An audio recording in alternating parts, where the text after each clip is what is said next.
Palavra da Verdade, com Hernandes Dias Lopes. E são todos bem-vindos, vocês que estão me acompanhando aí virtualmente, também seja muito bem-vindo. Eu quero ler com vocês e expor o texto de Hebreus capítulo 10, a partir do verso 19 ao verso 39. Então peço que você abra sua Bíblia comigo, por favor. Hebreus capítulo 10, versos 19 a 39. Tendo, pois, irmãos, intrepidez para entrar no Santo dos Santos, pelo sangue de Jesus, pelo novo e vivo caminho que Ele nos consagrou pelo véu, isto é, pela sua carne, e tendo grande sacerdote sobre a casa de Deus, aproximemo-nos com sincero coração, em plena certeza de fé, tendo o coração purificado de má consciência e lavado o corpo com água pura, guardemos firme a confissão da esperança, sem vacilar, pois quem fez a promessa é fiel. Consideremo-nos também uns aos outros, para nos estimularmos ao amor e às boas obras. Não deixemos de congregar-nos, como é costume de alguns. Antes, façamos admoestações, e tanto mais quanto vedes que o dia se aproxima. Porque se vivermos deliberadamente em pecado, depois de termos recebido o pleno conhecimento da verdade, já não resta sacrifício pelos pecados. Pelo contrário, certa expectação horrível de juízo e fogo vingador prestes a consumir os adversários. Sem misericórdia morre pelo depoimento de 2 ou 3 testemunhas quem tiver rejeitado a lei de Moisés. De quanto mais severo castigo julgais vós ser considerado digno aquele que calcou aos pés o Filho de Deus e profanou o sangue da aliança, com o qual foi santificado e ultrajou o Espírito da graça. Ora, nós conhecemos aquele que disse: a mim pertence a vingança, eu retribuirei. E outra vez, o Senhor julgará o seu povo. Horrível coisa é cair nas mãos do Deus vivo. Lembrai-vos, porém, dos dias anteriores, em que depois de iluminados, sustentastes grande luta e sofrimentos, ora expostos como em espetáculo, tanto de opróbrio quanto de tribulações, ora tornando-vos coparticipantes com aqueles que desse modo foram tratados. Porque não somente vos compadecestes dos encarcerados, como também aceitastes com alegria o espólio dos vossos bens, tendo ciência de possuirdes vós mesmos patrimônio superior e durável. Não abandoneis, portanto, a vossa confiança, ela tem grande galardão. Com efeito, tendes necessidade de perseverança, para que, havendo feito a vontade de Deus, alcanceis a promessa. Porque ainda dentro de pouco tempo, aquele que vem virá e não tardará. Todavia, o meu justo viverá pela fé, e se retroceder, nele não se comprais a minha alma. Nós, porém, não somos dos que retrocedem para a perdição. Somos, entretanto, da fé para a conservação da alma. Amém? Bom, eu quero tratar com vocês sobre o tema um solene apelo ao povo de Deus. Temos considerado já por vários domingos esta carta, uma das cartas mais importantes do Novo Testamento, porque consideramos Hebreus a chave hermenêutica para entender o Antigo Testamento. Os estudiosos afirmam, e com certa razão, que Hebreus é o 5º evangelho, porque se os 4 evangelhos trataram da vida, da morte, da ressurreição e da ascensão de Cristo, Hebreus trata do ministério celestial de Cristo, do que Ele continua fazendo, como nosso grande sumo sacerdote. Hebreus traz para nós a verdadeira compreensão do Antigo Testamento, porque é o livro que melhor trata esta transição do judaísmo para o cristianismo, usando todos aqueles rituais veterotestamentários, interpretando-os, dizendo o seguinte: tudo isso cumpriu-se em Cristo.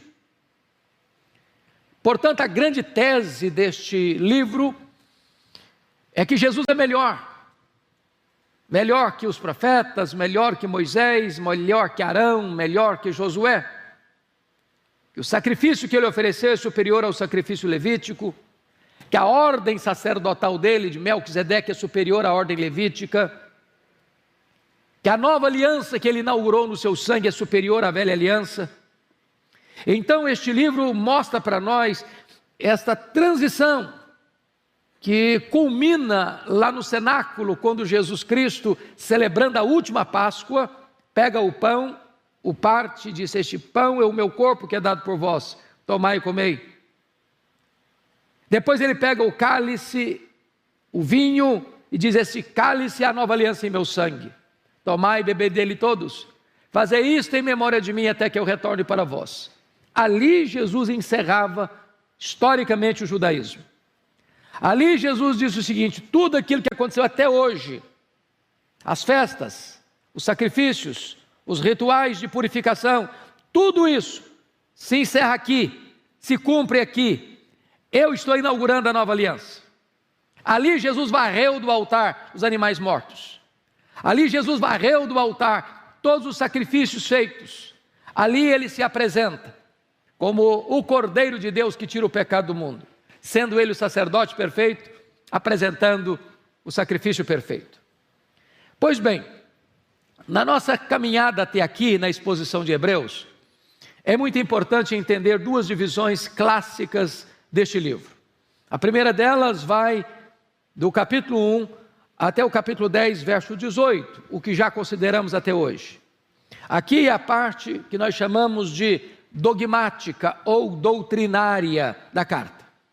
A partir de agora, do capítulo 10, verso 19, até o capítulo 13, verso 25, é a parte prática desta carta.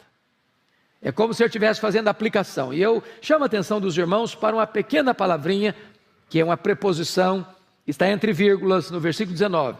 Tendo, pois. Essa palavra pois aí é uma espécie de dobradiça que vai unir o que disse até agora doutrinariamente com o que vai dizer aqui para frente, a parte prática da epístola. Bom, o texto que hoje vamos considerar, ele está dividido em 3 pontos básicos. Primeiro, uma solene exortação. A palavra exortação para nós às vezes tem a ideia de chamar atenção, no sentido de brigar, no sentido de passar um sermão, passar uma escaramuça. Não é essa a ideia do grego. A palavra exortação traz a ideia de chamar ou estar do lado para fortalecer, para encorajar. Então, aqui primeiro você vai ter uma solene exortação dos versos 19 ao 25. Segundo ponto desta mensagem é uma solene advertência. Uma soleníssima advertência, que vai dos versos 26 ao 31. E finalmente, fechando, um solene encorajamento, dos versos 32 ao 39.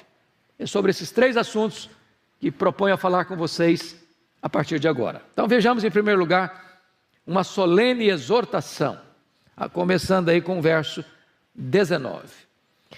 Primeira coisa que ele vai trazer para encorajar a gente é que nós temos acesso irrestrito à presença de Deus. Versículo 19: tendo, pois, irmãos, intrepidez para entrar no Santo dos Santos pelo sangue de Jesus. Vamos entender que ele está usando ali a figura ainda do Velho Testamento para compreender o que você hoje tem.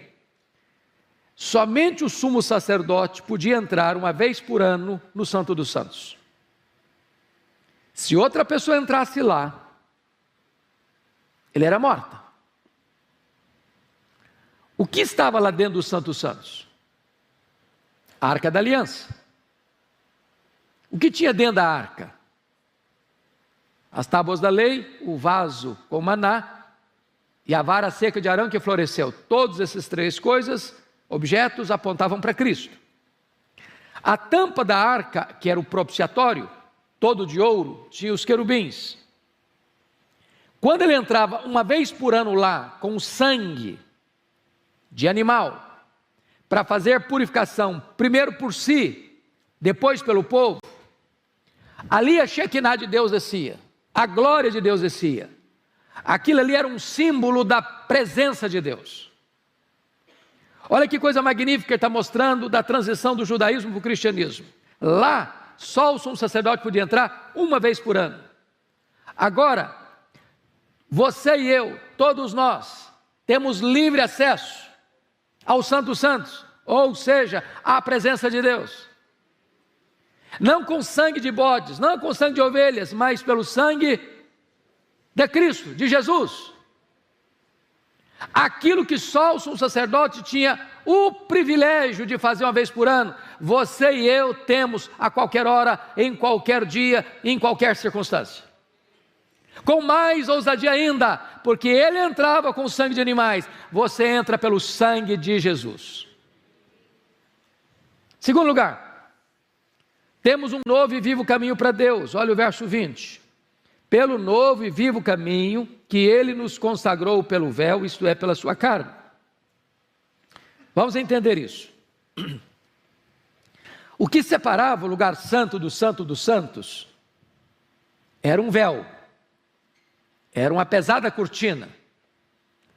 Ninguém podia atravessar aquele véu, a não ser o sumo sacerdote, uma vez por ano. Eu pergunto a vocês, o que aconteceu quando Jesus morreu na cruz? O véu do templo se rasgou como?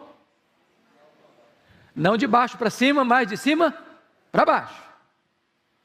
Mas o que significa que o véu rasgou de alto a baixo? Qual o significado disso?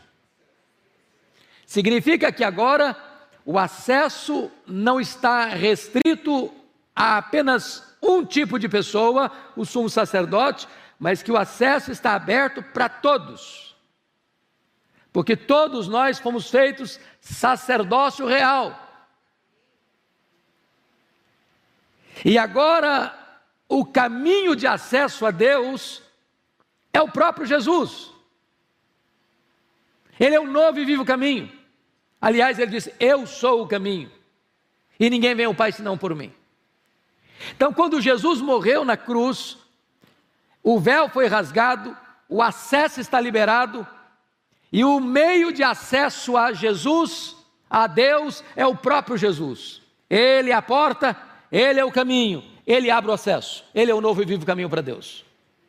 Terceiro, temos Cristo como nosso grande sumo sacerdote diante de Deus. Olha o verso 21. E tendo grande sacerdote sobre a casa de Deus. A palavra casa de Deus aqui, entenda céu, é a mesma coisa. Eu pergunto a você, o que Jesus está fazendo hoje, lá no céu? Ele está lá intercedendo por nós, como nosso advogado. Ele é Jesus Cristo justo, a propiciação pelo nosso pecado, e como nosso grande sumo sacerdote. Então é muito importante entender um fato aqui. Eu queria que você retrocedesse algumas páginas da sua Bíblia, para o capítulo 4, versos 14 a 16, para você entender de forma prática o que representa você ter Jesus lá agora, como seu grande sumo sacerdote. Você pode ler comigo os versos 14 a 16 do capítulo 4? Vamos juntos, a uma só voz. Tendo, pois, a Jesus, o Filho de Deus, como grande sumo sacerdote, que penetrou os céus, conservemos firmes a nossa confissão. Porque não temos sumo sacerdote que não possa compadecer-se das nossas fraquezas. Antes foi ele tentado em todas as coisas, à nossa semelhança, mas sem pecado. Acheguemo-nos, portanto, confiadamente, junto ao trono da graça, a fim de recebermos misericórdia e acharmos graça para socorro em ocasião oportuna. Sabe o que ele está dizendo? Você é salvo pela graça, claro, mas você ainda não está glorificado. Portanto, você e eu temos o quê? Fraquezas. Alguém duvida disso? Não. Com as suas fraquezas, com as minhas fraquezas, nós tropeçamos ainda. Nós estamos sujeitos a falhas ainda. Nós ainda somos tentados. Quando você estiver vivendo numa situação crítica, em que a tentação vem, em que a fraqueza é notória, o que você pode fazer? O que você deve fazer? Grita por socorro ao sumo sacerdote. Ele se compadece de você nas suas fraquezas. Ele socorre você em ocasião oportuna. Porque ele sabe o que é ser tentado. Ele foi tentado em todas as coisas sem pecado. E ele é poderoso para nos livrar. Ele é poderoso para nos levantar. Ele é poderoso para nos perdoar. Você tem um grande sumo sacerdote lá em cima, que está intercedendo por você e que cuida de você.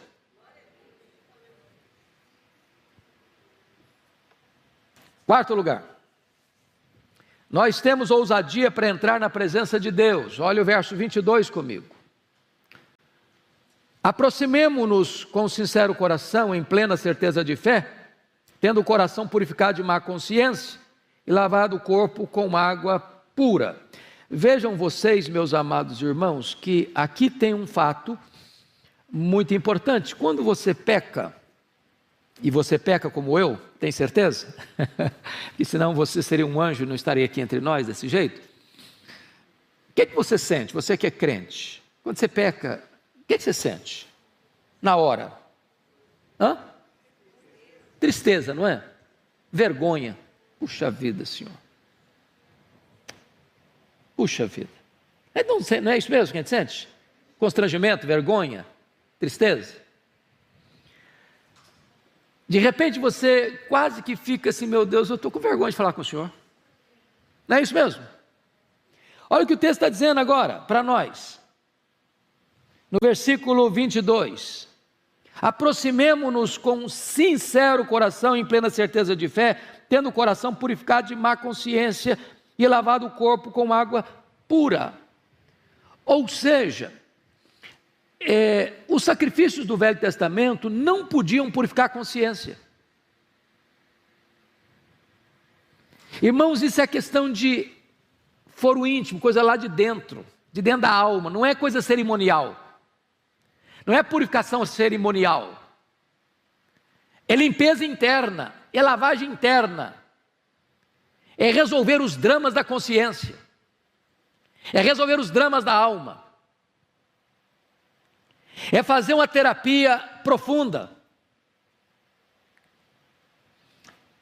Deixa eu dar um exemplo aqui do sermão que ouvimos agora há pouco. O pastor Arival, falando de Saulo, chegou a dizer que ele era o maior terrorista da época, e era mesmo. Ele era um assassino em série. Está escrito lá em Atos dos Apóstolos, capítulo 26, versículo 9 e 10, que ele entendia que devia fazer muitas coisas contra o nome de Jesus, e ele encerrou muitos, não poucos, muitos dos santos em prisões, e contra esses muitos dava o seu voto quando os matavam. Agora ele é convertido. Agora pense comigo, se não fosse esta obra de purificar a consciência, ele devia viver num divã de um psicanalista. Ele devia viver fazendo terapia a vida inteira, porque aquilo era um monstro na vida dele, que era um fantasma da vida dele, o sangue inocente na mão dele, crimes praticados, barbáries praticadas. Mas não importa a gravidade do seu passado, não importa quão fundo você caiu, quando você tem Jesus como seu sumo sacerdote, você tem a sua consciência purificada, o sangue cobre tudo, limpa tudo, e você entra com ousadia na presença de Deus. Louvado seja o Senhor. Quinto lugar, temos de permanecer firmes na nova aliança. Olha o verso 23. Guardemos firme a confissão da esperança, sem vacilar, pois quem fez a promessa é fiel. Vejam vocês, amados irmãos, que na velha aliança, quando Moisés desce com as tábuas da lei do monte, o povo diz assim para Moisés: tudo que o Senhor falou nós faremos. Fizeram mesmo? Não fizeram. O que faltou a eles? Sinceridade? Não, faltou a eles poder. Porque na velha aliança tudo depende de nós, nada de Deus. Mas na nova aliança, e tema belíssimo que Paulo ensina na segunda carta aos Coríntios, a partir do capítulo 2, verso 14, e vai culminar no capítulo 3, versos 4 a 6, quando ele diz que a nossa suficiência vem de Deus. Na nova aliança tudo vem de Deus, nada de nós.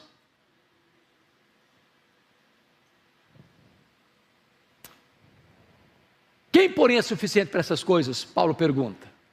A nossa suficiência vem de Deus.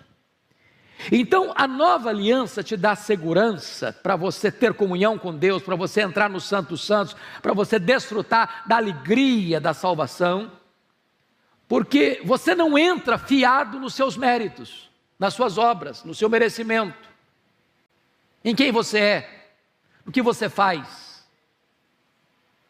Mas você está fiado no que Cristo fez por você. Ou em outras palavras, você não é salvo pelas boas obras que você pratica para Deus, você é salvo pela boa obra que Deus praticou por você, ao entregar o seu Filho para morrer em seu lugar. E essa é a essência da nova aliança. Agora, em sexto lugar, Paulo, o autor aos Hebreus, vai mostrar que temos de encorajar uns aos outros. Olha comigo o verso 24, por favor. Você pode ler comigo 24, vamos juntos? Consideremo-nos também uns aos outros, para nos estimularmos ao amor e às boas obras. Então veja você que a igreja é um corpo, é um rebanho, é uma família. Na igreja não tem carreira solo. E nesse sentido nós devemos encorajar uns aos outros, nos estimular uns aos outros. Vamos, gente, vamos, vem cá, vamos fazer juntos, vamos trabalhar juntos. E você deve estimular um ao outro em dois aspectos. Primeiro, ele diz aí, estimularmos ao amor. Então, se tem gente aí magoada, ressentida, falando mal um do outro, guardando mágoa um do outro, para com isso. Vamos nos estimular ao amor. Mas mais, vamos nos estimular ao que mesmo? Às boas obras. Irmãos amados, hoje nós ouvimos um sermão que nós somos salvos para falar de Jesus, para pregar o Evangelho, para testemunhar daquilo que Cristo fez por nós. Vai lá e conta para a tua família, para os teus, o que Jesus fez por ti. Mas também nesse pacote do testemunho, vem as boas obras. Para que vejam as vossas boas obras e glorifiquem o Pai que está nos céus. Se você é salvo pela graça, você é salvo para as boas obras. Você não é salvo pelas obras, você não é salvo pela fé, mas as obras. Você é salvo pela graça, mediante a fé, para as boas obras. As boas obras não são a causa da sua salvação, mas as boas obras são a evidência, são a consequência da sua salvação. Você prova a sua fé pelas obras. Então não tem esse negócio de crente que só pensa nele, egoísta, narcisista, que só fica olhando para o seu umbigo. O crente é alguém que olha para fora e estende a mão, e abre o coração, e abre o bolso, e abre a mão, e abre a casa para socorrer, para fazer o bem. Mas em sétimo e último lugar, nesse primeiro ponto, temos de buscar a comunhão uns com os outros. Eu quero que você leia comigo o verso 25, por favor, vamos juntos. Não deixemos de congregar-nos, como é costume de alguns, antes façamos admoestações, tanto mais quanto vezes que o dia se aproxima. O que estava acontecendo? Em virtude das perseguições, alguns crentes estavam deixando de participar dos cultos públicos. Eu acho que esta advertência nunca é tão cabível, oportuna, quanto nos nossos dias. Nós estamos vivendo uma realidade de uma pandemia mundial. E um fato constatado no Brasil e no mundo, que em virtude da pandemia, muitas pessoas abandonaram a igreja, não retornaram mais. As razões são as mais variadas e nós nem queremos entrar no mérito das razões. Mas o que o texto está querendo dizer para nós é que não tem crente desigrejado, é que não tem crente solitário, é que não tem crente independente que vive a sua vida cristã só dentro da sua casa. Nós somos um rebanho e ovelha precisa de estar junto de outras ovelhas, senão vira presa fácil. Nós somos membros de uma família e você não vive em família solitário. Nós somos um corpo, se você arrancar o braço do seu corpo, ele morre. Nós somos ramos de uma videira, temos que estar enxertados no tronco. E o autor está dizendo o seguinte: olha, você não pode deixar de congregar. Você é crente, então você precisa de igreja. Os reformadores diziam: quem tem a Deus por pai, tem a igreja como mãe, tem a igreja por mãe. Então você precisa da igreja. Nós precisamos nos congregarmos. Bom, agora que já olhamos as exortações, nós vamos olhar a solene advertência, dos versos 26 a 31. E a primeira advertência, irmãos, é o perigo da apostasia. Olha o verso 26 comigo. Porque se vivermos deliberadamente em pecado, depois de termos recebido o pleno conhecimento da verdade, já não resta sacrifício pelos pecados. Preste atenção que o autor aos Hebreus está voltando a um assunto dos mais polêmicos da carta, o mesmo que ele tratou lá no capítulo 6, de 4 a 8. E que muitas pessoas, assodadamente, acham que o texto está ensinando a possibilidade da perda da salvação. Que o texto está ensinando que uma pessoa salva pode decair da graça e se perder. Ou seja, que uma pessoa que foi eleita por Deus, chamada pelo Evangelho, selada com o Espírito Santo, justificada pela fé, tendo o nome escrito no livro da vida, ainda assim possa se perder.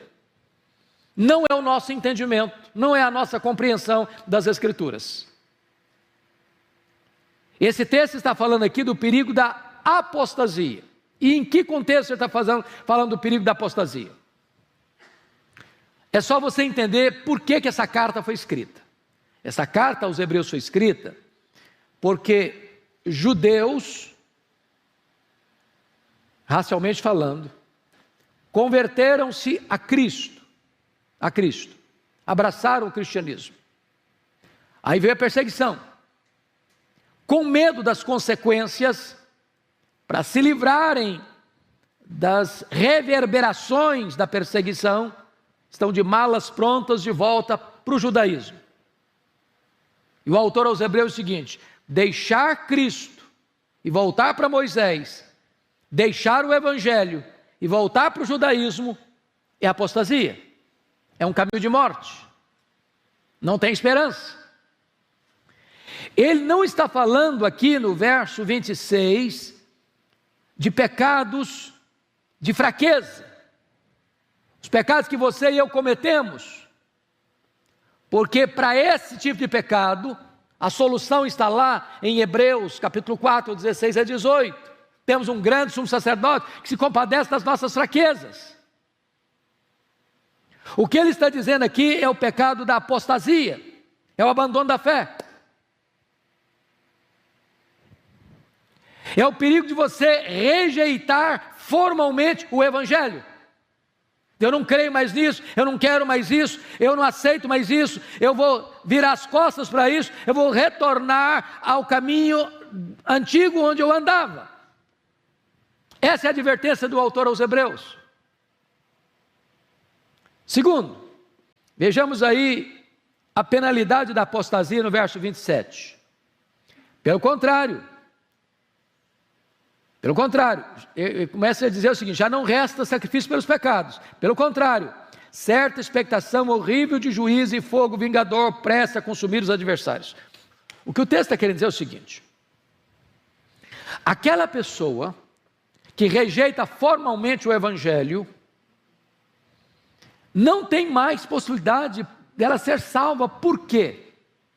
Porque a salvação, já escutamos isso no sermão das 8, a salvação está ligada a um único nome, Atos 4,16. Não há nenhum outro nome dado entre os homens pelo qual importa que sejamos salvos. Então, no momento que alguém rejeita Cristo, não tem outra saída para ela a não ser o fogo, o juízo, a condenação. Ela está fechando a própria porta da graça. Ela está dizendo que rejeita a única alternativa possível de salvação. Então não há esperança para ela, se ela rejeita Cristo. Se deliberadamente ela volta as costas para Cristo, é a consequência da apostasia. Mas vamos ver agora qual é a maior gravidade da apostasia nos versos 28 e 29. Você pode ler comigo 28 e 29, vamos juntos? Sem misericórdia, morre pelo depoimento de 2 ou 3 testemunhas, quem tiver rejeitado a lei de Moisés. De quanto mais severo castigo julgais vós, ser considerado digno aqueles que calcou os pés do Filho de Deus, e profanou o sangue da aliança, com o qual foste santificado, e ultrajou o Espírito da graça. Eu chamo a sua atenção para esses 3 pecados aí. Quais são os pecados mencionados aí?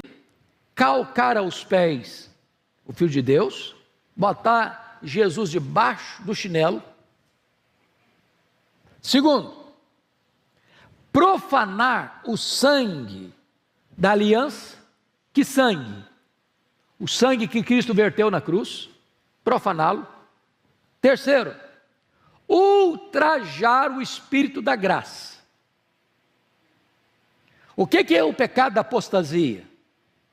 O pecado da apostasia é quando alguém calca, bota debaixo dos pés de Jesus, rejeita de forma humilhante, assintosa Jesus. O que é apostasia? É alguém profanar o sangue de Cristo. Sangue não vale nada para mim, profanou, não quer saber, isso não vale nada, eu não aceito, eu rejeito, eu abomino isso. Terceiro, é ultrajar, é assintosamente ultrajar o sangue, ou melhor, o Espírito da graça. Então notem aqui que o pecado da apostasia é um pecado contra o Deus Pai, contra o Deus Filho, contra o Deus Espírito Santo. Contra o Deus Pai, porque a pessoa está calcando debaixo dos pés o Filho de Deus. Vamos pegar a ilustração humana, que é muito pequena para Deus, mas todos vocês que são pais e são mães aqui, é melhor alguém machucar você do que alguém machucar o seu filho. Não é verdade? Quem concorda com isso? Todo mundo?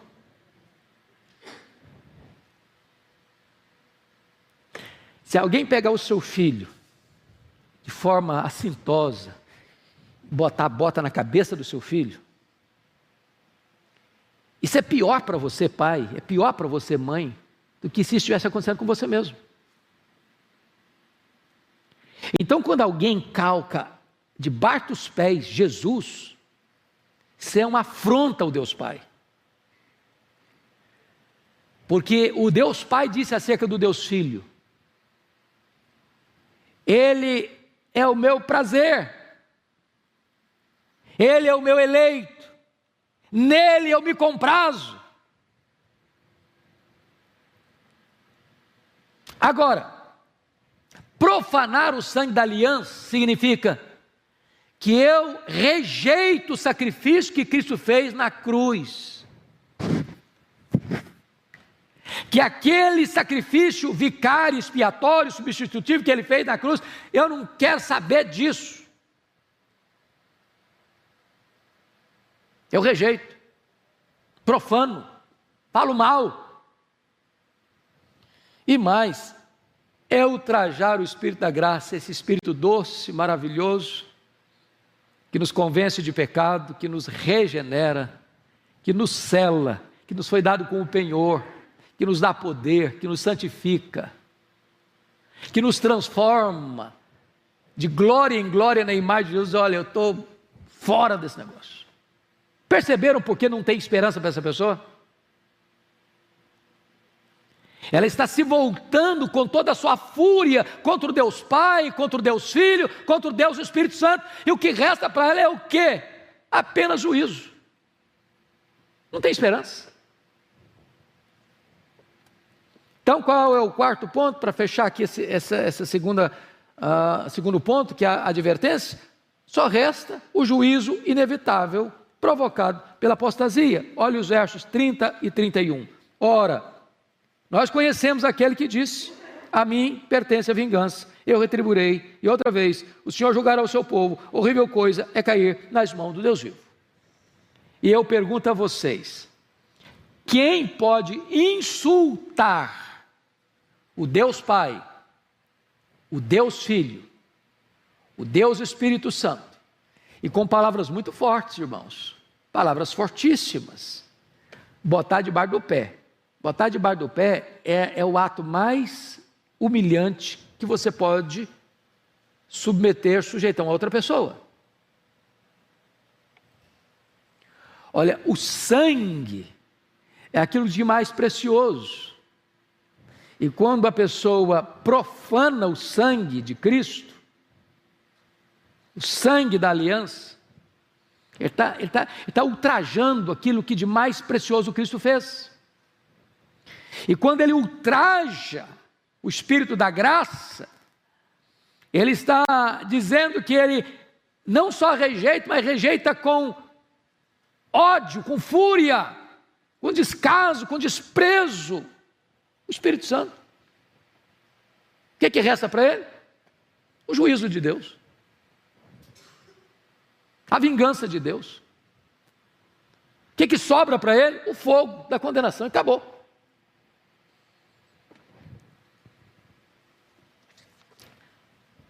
A grande pergunta é, preste atenção no que eu vou dizer agora.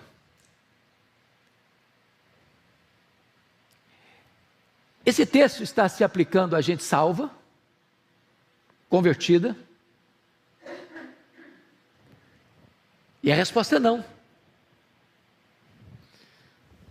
Eu vou tratar disso lá no finalzinho, mas leia comigo só agora, para você já fazer esse link, para isso não ficar aí angustiando o seu coração. Verso 38 e 39. Vamos ler em voz alta?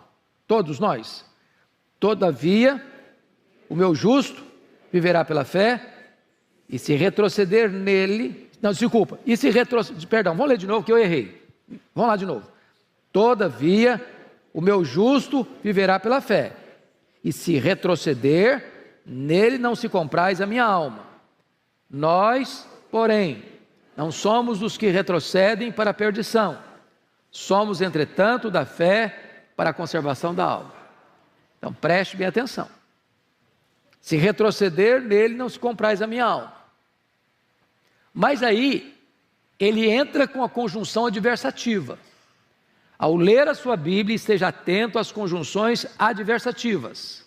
Mas, porém, entretanto, todavia. Nós, porém, não somos dos que retrocedem para a perdição.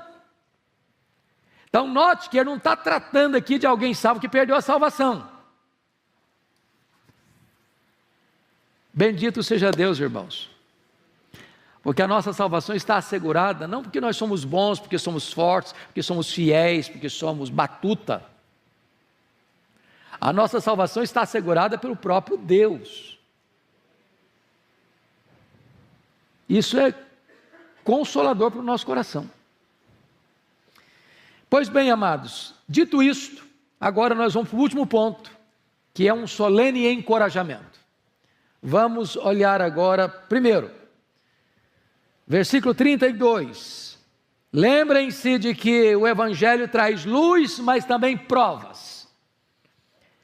Verso 32. Lembrai-vos, porém, dos dias anteriores, em que, depois de iluminados, sustentastes grande luta e sofrimentos. O Evangelho, ao mesmo tempo que traz luz, traz também sofrimento. Então o autor aos Hebreus está tirando essa ideia romântica, de que ser crente é viver num paraíso, num mar de rosas, num parque de diversões, numa Disneylândia da vida. Ser cristão é ter luz, sim. Você saiu das trevas para a luz, da escravidão para a liberdade, da morte para a vida. Mas você foi chamado do mundo, mas está no mundo. E você é enviado de volta ao mundo como testemunha. E este mundo não é o seu habitat normal. Sua pátria não está aqui, sua herança não está aqui. Preste bem atenção nisso. O mundo nunca gostou da igreja, nunca. Nunca. O mundo, e eu estou falando de mundo, não estou falando da natureza, eu estou falando do sistema do mundo. O mundo jaz no maligno. O diabo é o Deus deste século. O que governa este mundo caído são esses valores distorcidos que conspiram contra Deus. Então Jesus diz que o mundo odiou, porque Jesus é luz e o mundo é treva. E o mundo vai odiar a igreja. E eu vou lhes dizer mais: a amizade do mundo é pior do que a espada do mundo. Por isso a Bíblia é clara em dizer: insensatos, não sabeis que a amizade do mundo é inimizade contra Deus? Quem ama o mundo, o amor do Pai não está nele. Não vos conformeis com este século. Então não espere tempos fáceis. Paulo chega a dizer lá em 2 Coríntios 3,12 o seguinte: todo aquele que quiser viver piedosamente em Cristo será perseguido. Quantos que serão perseguidos? Todo aquele. Então a primeira coisa que o autor está dizendo é isso: você foi salvo, você foi chamado para a luz, você foi iluminado, mas para um pouquinho, você vai enfrentar a luta sim, viu? Você vai ter sofrimento também. Quando ele escreveu, já podia ter contado, por exemplo, a perseguição na época que Estevão foi martirizado.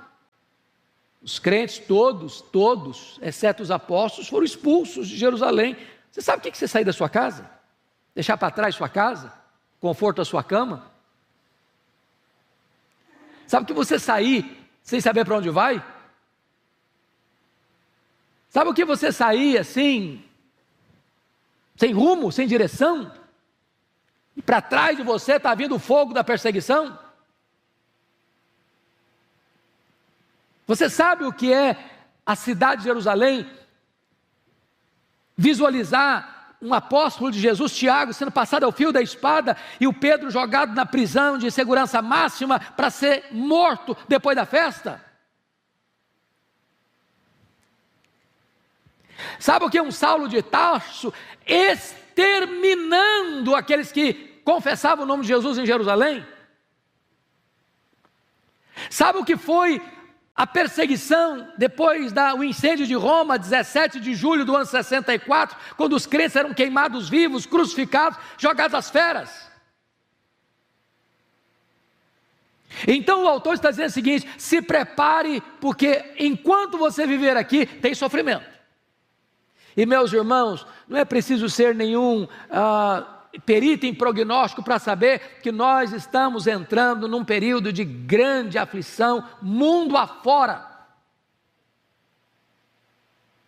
Se hoje a perseguição ainda não é física, já é ideológica. E tudo caminha para que seja também uma perseguição física, porque no momento em que você dizer não à imposição da ideologia que o mundo quer empurrar goela abaixo, você vai sofrer as sanções das consequências. E você não deve estranhar isso. Diz o apóstolo Pedro, na sua primeira carta, capítulo 4, o fogo que ardentemente está aí, agindo no meio dos irmãos. Segundo ponto que é importante lembrar. Lembrem-se de quantas perseguições devemos sofrer por causa de Cristo. Olha o verso 33. Ora, expostos como espetáculo, tanto de opróbrio quanto de tribulações, ora, tornando-vos coparticipantes com aqueles que desse modo foram tratados.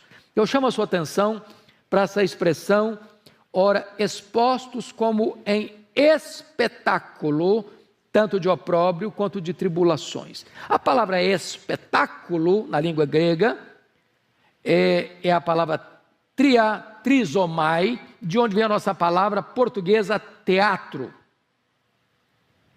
Teatro. Mas a ideia do autor sagrado de teatro não era a ideia de você assistir uma belíssima peça, mas eram os teatros onde os cristãos eram jogados na arena e os espectadores se divertiam ao ver esses cristãos sendo expostos às feras. O que o texto está querendo dizer é que os cristãos são colocados, usados como alvo público para maus tratos. E de duas maneiras. Primeiro, tanto de opróbrio. Opróbrio é falar mal, é ridicularizar, é vilipendiar, é dizer que você é um zero à esquerda, que você não é nada, que você é um retrógrado, que você é isso, que você é aquilo. É falar mal. E depois, de tribulação.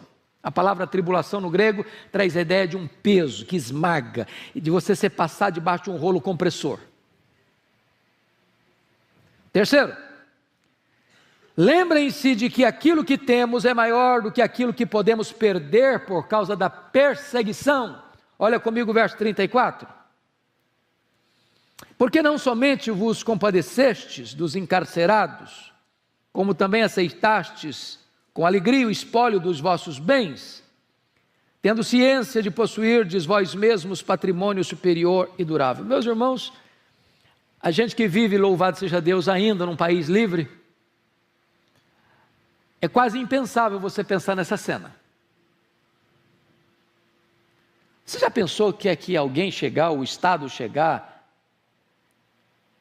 o estabelecimento chegar e dizer assim para você, saia da sua casa, saia do seu apartamento.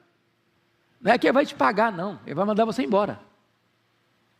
Você sai com a roupa do corpo e deixa para trás seu apartamento, sua casa, seu carro, seus bens, sua conta bancária. Só você lembrar do que aconteceu com os judeus no período da Segunda Guerra. E apesar desses irmãos estarem vivendo esse cenário, de serem saqueados, ter seus bens expoliados, outros irmãos deles já estavam presos. Não só perderam seus bens, mas estavam presos. E esses crentes, que também estavam expoliados, seus bens saqueados, tomados à força, ainda eram solidários com os outros irmãos que passaram pela mesma situação e estavam já presos. Eles iam lá ajudar aqueles irmãos. E o texto está dizendo que eles não ficaram desesperados, arrancando os cabelos, amargurados, blasfemando contra Deus, porque Deus não cuidou deles, não. Olha o que está escrito aí. Aceitaram com alegria o espólio dos bens. Hoje gente tem que ser crente mesmo, não? Porque gente que não é crente não aguenta isso não. Mas por que que eles ainda se alegraram? O texto responde. Por quê?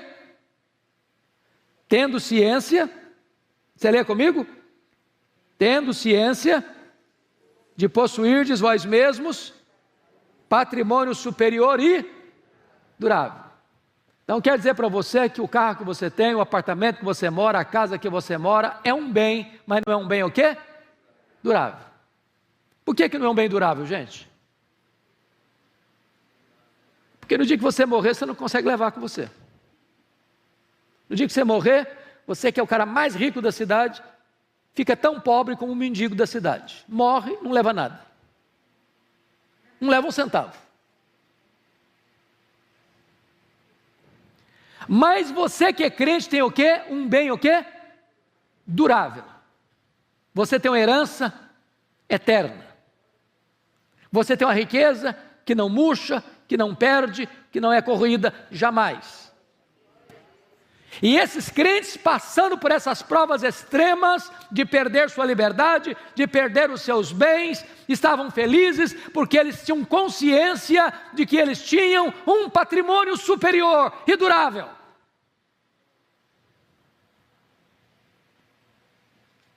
A Bíblia diz que a nossa pátria está onde mesmo? Está no céu. Quarto lugar. Lembrem-se que não podemos abandonar a fé por causa das provas. Verso 35. Não abandoneis, portanto, a vossa confiança, ela tem grande galardão. Porque o que é que acontece com a gente quando a gente passa por uma luta? Oh meu Deus, mas não é possível. Por que o senhor não cuidou de mim? Por que o senhor não me protegeu? Por que o senhor não matou aquele cara que veio tomar minha casa? Por que o senhor não jogou fogo na cabeça dele, aquele que veio tomar meu apartamento? Por que o senhor me deixa passar por esse prejuízo? Por que o senhor me permite passar por isso? E a pessoa corre o risco de fazer o quê? Perder o quê? A confiança. Por quê? Porque a circunstância não é de triunfalismo. O que é o triunfalismo? Eu venço, o inimigo bota debaixo dos meus pés, e eu sou, e eu aconteço, e eu decreto, e eu afirmo, e eu rejeito, e o inimigo vai perder mesmo, e eu vou ganhar mesmo, que eu sou campeão mesmo, e tal, e tal, e tal, e tal. Aí chega uma situação em que o cara está passando uma magrela. O inimigo está prevalecendo. Os bens foram tomados. O irmão seu está na cadeia. Não é porque cometeu o crime, porque é crente.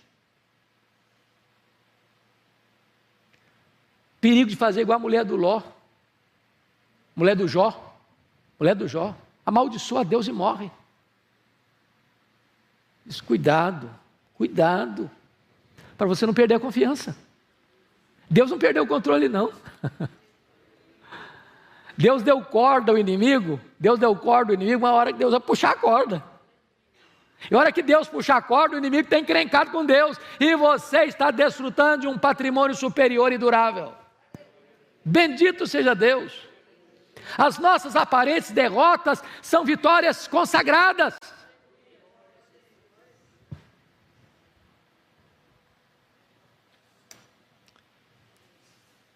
Quinto lugar.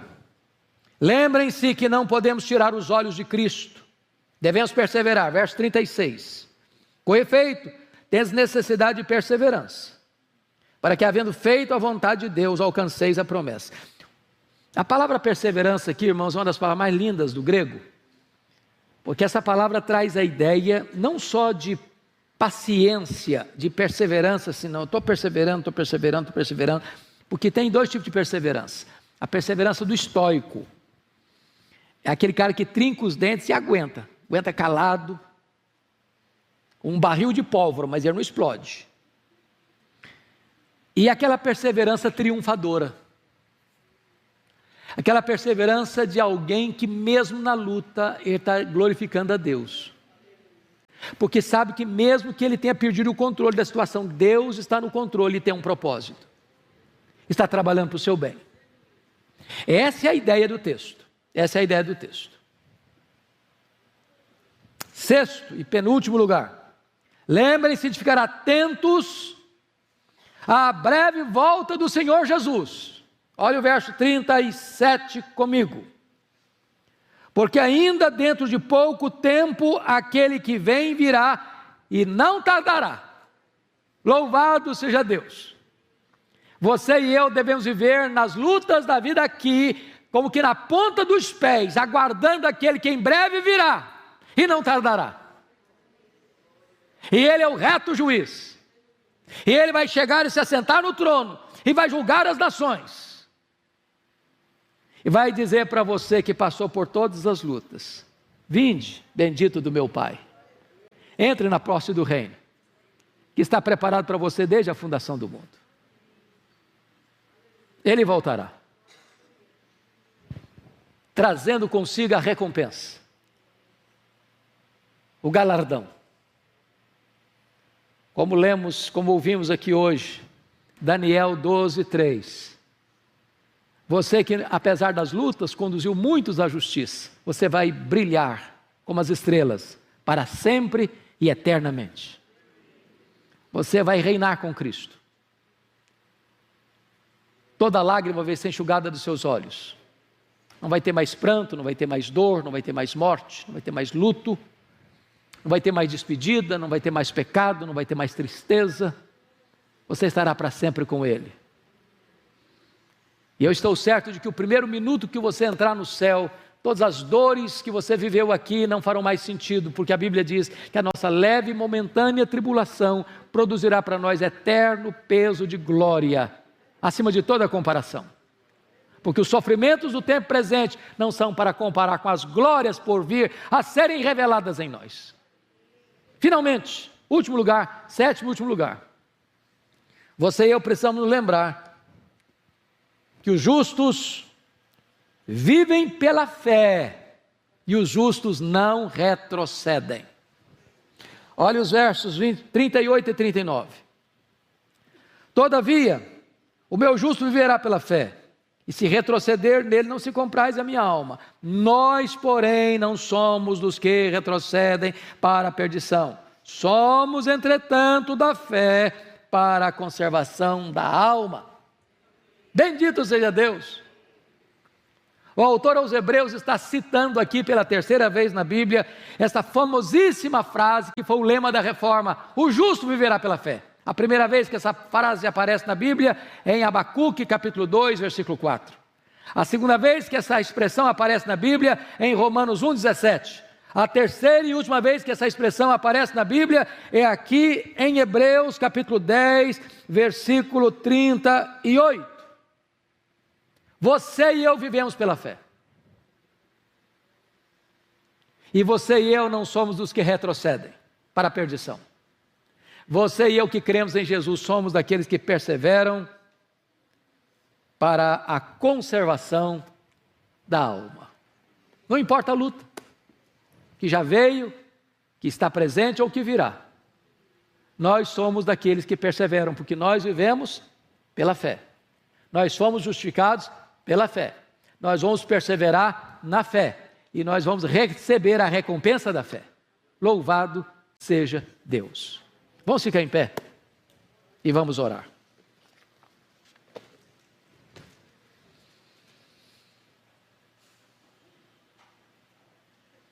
Senhor Deus, nós te agradecemos pela riqueza da tua palavra. Agradecemos-te pela bênção da revelação da tua vontade para a tua igreja. Nós te agradecemos o privilégio de estarmos nesta manhã, na tua casa, com a Bíblia aberta, estudando este livro dos livros, inspirado, inerrante, infalível, suficiente, que para nós é melhor do que muito ouro depurado e mais doce do que o mel e o destilar dos favos. Agradecemos-te o privilégio de estudar a tua palavra, que restaura a alma, que ilumina os olhos e que alegra o coração. Abençoa o teu povo, Senhor. Anima, conforta, consola, desperta a tua igreja, para que ela viva como um luzeiro a brilhar neste mundo, mostrando que a nossa esperança está em Cristo, mostrando que Cristo é o caminho para o céu, e mostrando que, embora tenhamos lutas aqui, ou até mesmo perdas aqui, nós temos um patrimônio superior e mais seguro, plenamente seguro, porque nós temos uma herança imaculada, imarcessível, incorruptível, eterna nos céus. Obrigado por esta manhã. Louvado seja o teu nome, em nome de Jesus. Amém.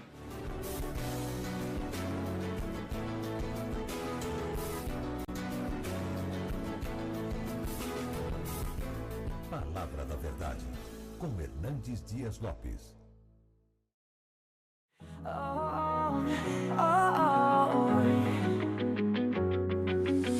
In the dark where shadows play, heartbeats echo in dismay.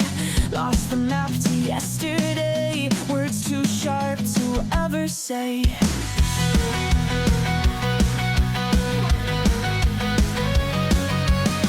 Ripped jeans and broken dreams, skate parks and silent screams. Moonlight dances on our schemes. We fly so high on shattered wings. Tears fall like rain on a midnight show. We're bound by secrets only we know. Holding tight but letting go. This love is a reckless rodeo.